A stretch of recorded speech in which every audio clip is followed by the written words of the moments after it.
हाँ जी, मेरी तो शादी बगैर सियासत की हुई थी। ये तो किस्मत है, आपको पता है। पहले तो ये बैंकर ही थे जब शादी हुई। पैदा होने के बाद बूढ़ी थे, अब तो बहुत अच्छे हैं। और वो नाम रखा ही शायद इसलिए था। बड़ा बेटा हमारा जो है वो पढ़ चुका है और वो जॉब कर रहा है अमेरिका में, लॉन्ग आइलैंड में।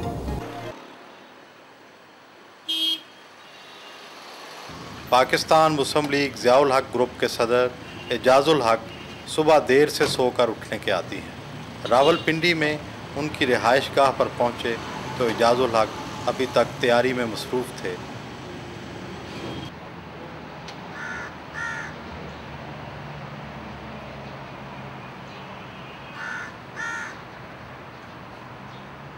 थोड़े इंतज़ार के बाद वो घर की बालाई मंजिल से नीचे उतर आए।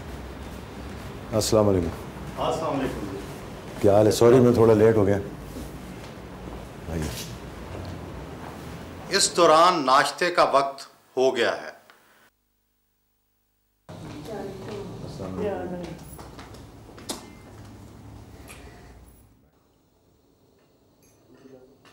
बेगम शाजिया एजाजुल हक और जैन ज़िया नाश्ते पर एजाजुल हक का साथ देती हैं। आपकी फैमिली बैकग्राउंड तो सारा था फौजी, अब ये एजाज साहब सियासत करते हैं तो ये आप कैसे अकोमोडेट करते हैं? सियासत में आने से पहले हाँ जी, मेरी तो शादी बगैर सियासत की हुई थी। ये तो किस्मत है, आपको पता है। पहले तो ये बैंकर ही थे जब शादी हुई।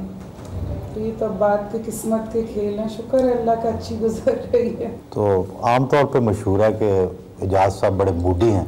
पैदा होने के बाद बूढ़ी थे, अब तो बहुत अच्छे हैं।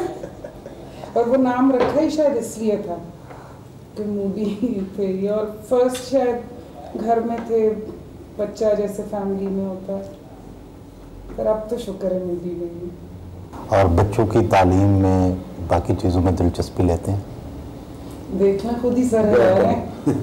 सारा कुछ कौन लुक आफ्टर करता है? ये सब शाहजहा का बड़ा बेटा हमारा जो है वो पढ़ चुका है और वो जॉब कर रहा है अमेरिका में, लॉन्ग आइलैंड में। अभी उसने जॉब शुरू की है।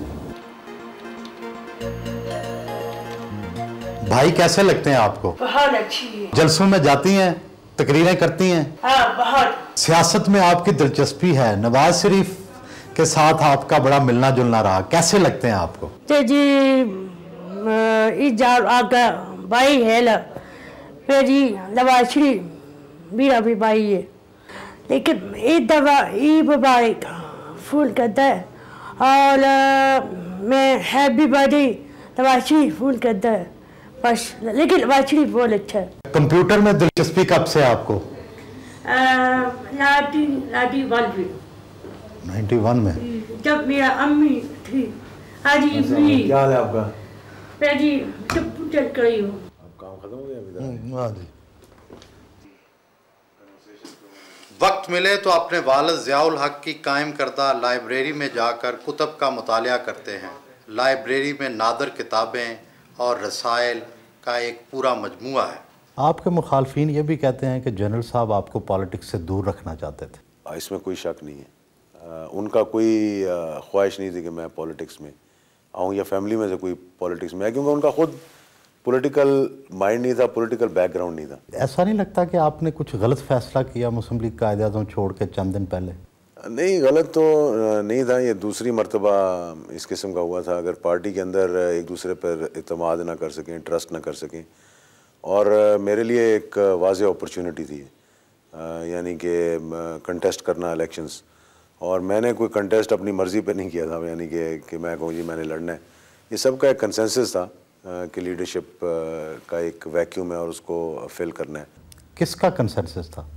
आपस में सबका कंसेंसस था। और उसके बाद आखिरी दिनों में जब आए तो फिर चंद शख्सियात हमारी जो थी, उन्होंने कोई अपना माइंड एकदम चेंज किया, और हमारा कॉम्प्रोमाइज़ फिर भी हो सकता था अगर आपस में इख्तिलाफात ना पैदा होते।